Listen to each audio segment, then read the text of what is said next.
haram hukumnya. Nah, ini termasuk juga nih. Ada ustadz kondang terkenal, terkenual. Ya, yang membolehkan alat musik. Kata dia, tidak ada hukum pada alat. Ini orang aneh, menyelisihi Nabi, para sahabat, para tabi'in, imam yang 4. Semua imam yang 4 mengatakan alat musik haram, nyanyian haram. Itu mau ikut siapa? Dan anehnya kaum muslimin, ya, ini anehnya kaum muslimin. Wah, ini nih baru ustadz nih, belum pernah saya dengar ilmu sebelumnya. Ya emang menyimpang, karenanya nggak ada. Paham maksud saya? Lihat hadisnya begitu jelas. Hadis riwayat Bukhari.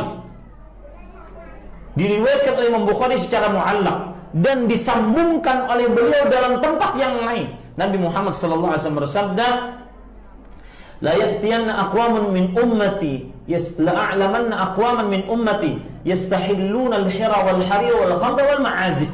Sungguh akan datang orang-orang dari umatku yang menghalalkan. Berarti asal hukumnya apa, Bu?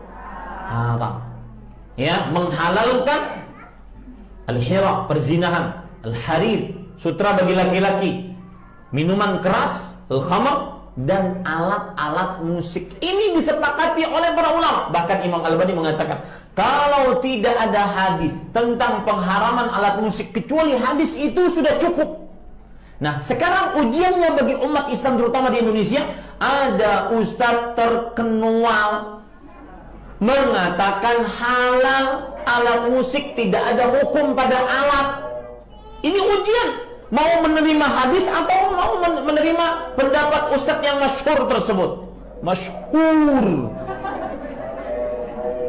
Makan tuh masyhur. Bismillah Ustaz. Jadi kami ingin tabayun tentang ceramah tausiah Ustaz di YouTube bahwa musik itu halal atau dibolehkan. Jazakallah khair. Antum kapan melihat tayangan saya? Ini poin pertama. Atau antum melihat utuh atau tidak? Yang kedua, apakah antum hadir di majlis itu cuma melihat atau cuma melihat cuplikan? Yang ketiga, dalam suasana apa saya menjawab pertanyaan itu? Karena setiap materi yang disampaikan, setiap majlis itu suasananya bisa berbeda. Apa yang ditanyakan nggak bisa antum bikinnya di hukum umum. Ini poin pertama. Yang kedua, antum mesti bedakan hukum dengan sikap hukum. Itu berbeda. Hukum dengan sikap hukum. Kalau antum ditanya hukum, antum mesti jujur. Gak boleh antum ambil sesuai selera antum aja. Yang pengen saya begini, itu sampaikan. Yang menurut Nabi padahal benar, antum tutupi karena hanya jamaah ikut keinginan antum. Itu gak boleh. Dosa itu antum. Sikap hukum itu beda. Misal, ada hukum, saya beri contoh nanti saya teruskan ke musik ya. Ada hukum misalnya untuk sujud nih, setelah i'tidal. Ya, hukumnya ada dua secara umum. Yang pertama adalah sujud dengan menggunakan lutut dulu. Itu ada di Abu Daud nomor hadis 838 dari Wa'il bin Hujur, posisi paling kanan sebelah bawah. Taib. Yang kedua, ada menggunakan telapak tangan. Di telapak tangan dulu, baru lutut. Ya, itu ada di Abu Daud kitab yang sama, nomor hadis 840 dari Abu Hurairah, posisi paling kiri sebelah atas sampai 841. Cuman beda dua nomor. Ini yang disebut hukum. Jadi kalau Anda tanya bagaimana hukumnya, ini dua alternatif yang diajarkan oleh Nabi. Singkatnya ada kemudahan. Anda kalau ingin menggunakan lutut boleh, ingin menggunakan telapak tangan boleh. Karena kita sujud memang hanya menggunakan satu di antara dua itu. Itu artinya kemudahan. Rumus fikihnya disebut al-jam'u wa taufiq. Jadi kalau ada persoalan, hadisnya banyak, antum jangan pilih satu hadis dan antum ikuti, tidak. Kumpulkan semua hadisnya, at-taufiq kemana arah hukumnya. Di situ antum simpulkan. Sampai Ibnul Qayyim al-Jauziyah menulis kitab sifat salat Nabi, beliau menyimpulkan saya pilih yang pakai lutut. Syekh Muhammad Nasruddin Al-Albani menulis kitab sifat salat Nabi, memilih menggunakan telapak tangan.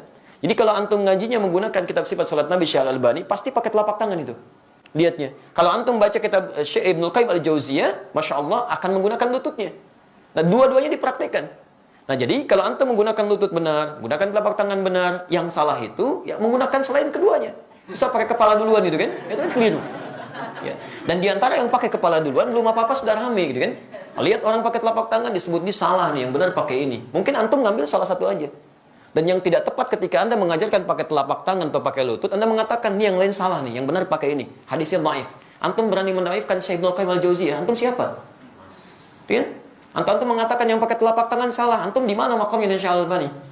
Jadi jangan sampai kita yang belum tentu hafal hadisnya jadi pada rame. Hadisnya aja nggak tahu gitu kan. Ya itu hukum. Adapun sikap hukum itu pilihan antum terhadap hukum. Antum bersikap ingin menggunakan lutut silakan. Bersikap ingin menggunakan telapak tangan itu silakan. Itu nggak ada masalah di sini. Jelas di sini? Nah sekarang dari pemahaman ini, mari kita tarik kepada pertanyaan tadi. Musik apa sih hukumnya? Apa dulu musik tuh? Antum harus kenali dulu. Apa dulu musik? Jangan-jangan ribut masalah musik. Antum sendiri nggak kenal musik. Antum menghukumi musik, handphone antum sendiri banyak musiknya. Ringtone, tone itu kan musik. Begitu bunyi, musik itu haram. Bunyi, tending gitu kan. Masya Allah. Haram semua tuh di HP antum tuh. Antum harus kenali dulu apa itu gitu kan. Musik itu segala suara yang menghasilkan irama. Ingat ya, kami alhamdulillah saya sampai S2 itu spesialis saya di bahasa Arab. Saya senang tafsir Quran. Saya sangat cinta Quran ya. Dan alhamdulillah untuk memahami Quran saya harus paham bahasa Quran. Maka saya belajar di bahasa itu. Dan turunannya nanti ada pembahasan tentang syair. Yang di syair itu salah satu subbabnya pembahasan tentang musik. Karena unsur dari syair itu musik. Salah satunya. Musik segala suara yang menghasilkan irama. Jadi setiap suara menghasilkan irama itu disebut dengan musik. Jelas di sini? Ini dibagi dua nanti. Ya, yang pertama, ada yang tidak menggunakan alat. Jadi suara. Dan orang Arab sudah terbiasa tentang itu. Maka ketika mereka membuat syair, di antara unsur syair itu salah satunya musik. Kalau antum belajar jurusan bahasa Arab, berbicara tentang syair itu pasti itu akan belajar itu. Di antaranya ada irama, musik di situ. Kalau diturunkan ada 16 rumus, disebut dengan bahar di ilmu arud. Ada bahar tawil, ada madid, ada rajaz, ada macam-macam. Dan sejak zaman jahiliyah sudah ada. Jadi begitu mereka bikin syair tidak ada irama musiknya, itu disebut aib musiknya. Aib syairnya, celak. Bukan syair yang fasih. Ya, tawilun lahu dunal buhuri fadailu fa'ulun mafa'ilun fa'ulun mafa'ilu kifana fi min dzikra habibin wa manzili bisaqtul liwa bainad dakhuli fa hawmali. Selalu ada iramanya membedakan satu dengan yang lainnya. Nah, pada yang seperti ini bahkan turun ayat Quran. Saya ulang ya, bahkan surah khusus yang membahas tentang kebiasaan mereka. Surah ke-26 disebut Asy-Syu'ara. Asy-Syu'ara itu jamak dari kata syair yang berarti pemusik, penyair. Nggak pakai penyair. Itu penyair. Saya ulang ya, penyair. Jamaknya Asy-Syu'ara. Tayyib, kalau antum baca nanti dari ayat 224 sampai ke ujungnya, singkatnya apa? Ada kebiasaan-kebiasaan mereka ketika ayat turun dicela oleh Quran. Dicela oleh Quran. Wasy-syu'ara'u yattabi'uhumul ghawun, dan para penyair itu seringkali menghadirkan hal yang tidak bermanfaat. Wa hum fi kulli wadin yahimun, ada yang datang ke lembah-lembah nyari inspirasi sehingga ibadah ditinggalin. Datang ke lembah, jadi apa Pak? Jadi ilham. Kan ilham tetangga Bapak. Enggak, saya yang di sini. Jadi itu, jadi inspirasi, nulis macam-macam. Sehingga maaf, kebaikan-kebaikan diabaikan. Kan sholat tertinggal, macam-macam tertinggal. Zaman jahiliyah banyak yang begitu. Sehingga ketika zaman Islam, dibedakan. Yang seperti ini gak ada banyak manfaatnya. Bahkan ada yang menuduh Nabi SAW. Ada yang menyerang Nabi dengan syair. Banyak. Ada Zuhair bin Abi Salma sebelum dia taubat. Nyerang Nabi itu. Disebutkan begini, dan sebagainya. Apa yang terjadi? Sisi lain, banyak juga penyair muslim. Di antaranya Hasan bin Sabit. Hasan bin Sabit bahkan langsung disebut sebagai syairun Nabi. Seorang penyair yang membela Nabi SAW. Jadi begitu di sudut sana mencela Nabi, di sini kemudian membalas dengan membela Nabi SAW. Dan tidak sedikit pembelaan itu dihasilkan lewat syair. Yang seperti ini langsung disanjung oleh Quran. Illal ladzina amanu, kecuali para penyair yang beriman kepada Allah Subhanahu wa taala. Yang dengan syairnya dijadikan untuk membela Islam dan mengangkat nilai-nilai kebaikan. Jelas di sini dulu? Ini sisi yang pertama. Jadi Anda bayangkan, Anda mesti fair di sini.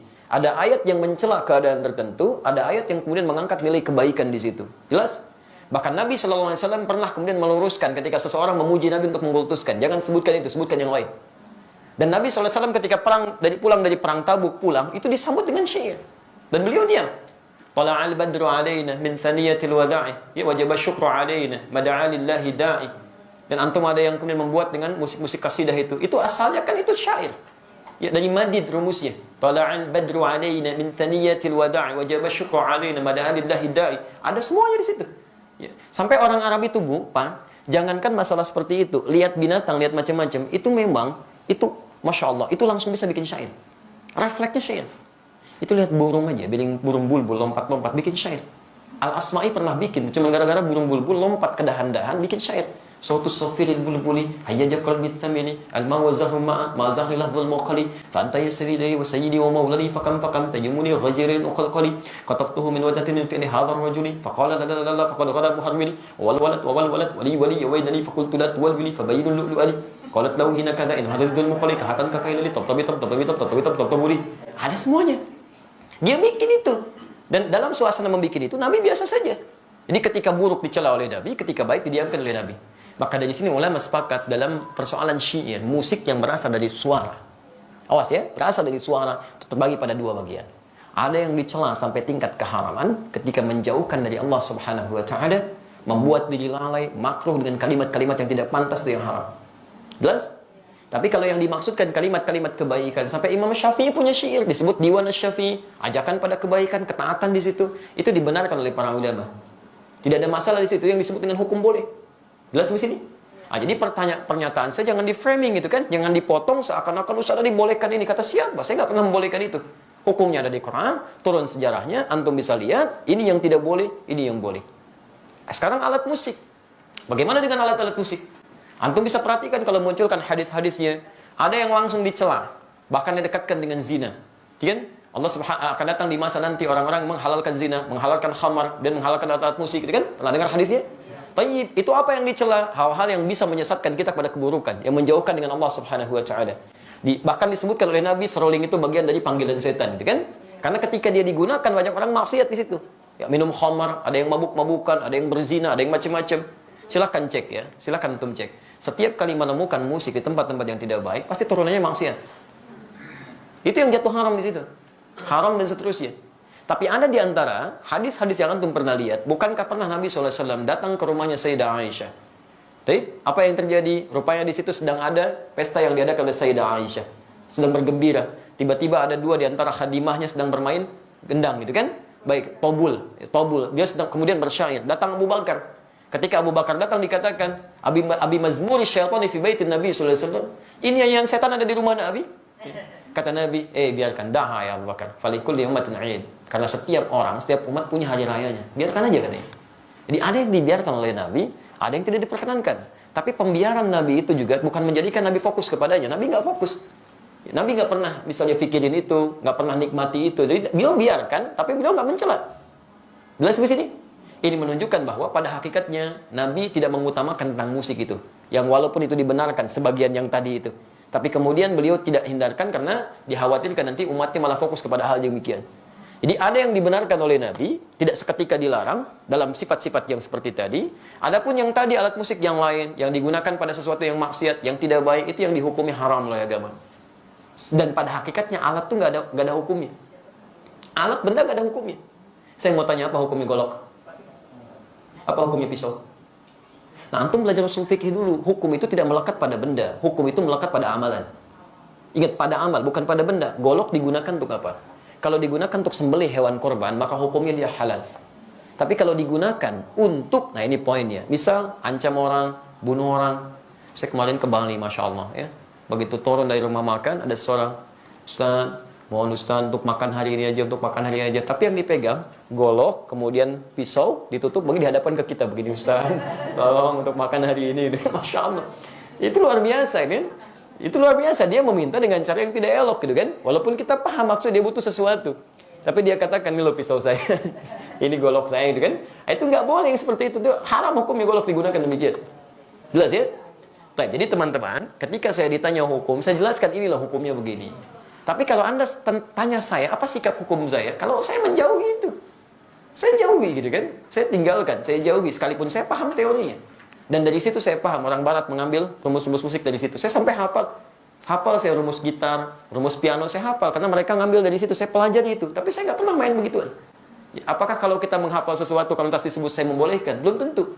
C, D, F, G, A, B, C, D, F, C, D, F, G, D, F, G, A, B, C, D, A, B, C, D, F, G, A, F, G, A, B, C, D, E, B, C, D, F, G, A, B, B, C, D, B, C, D, G, antum aja belum tentu tahu tuh. Jadi kita membaca sesuatu bukan berarti kita masuk di dalamnya, tidak gitu kan? Untuk merumuskan rumus hukum yang boleh, yang tidak boleh. Antum mungkin biasa, tapi bagaimana dengan orang-orang yang profesi di dalamnya? Ada yang mengajar begini, ada yang begitu. Saya mesti berikan pendalaman hukum seperti ini. Tapi sikap saya seperti ini. Jelas di sini? Baik. Antum boleh tidak sepakat, tapi jangan sampai ketidaksepakatan itu menjadikan kita harus saling mencela. Itu nggak boleh. Nggak boleh. Dalam tidak sepakat pun nggak boleh mencela. Apalagi dalam hal sepakat, kan? Baik.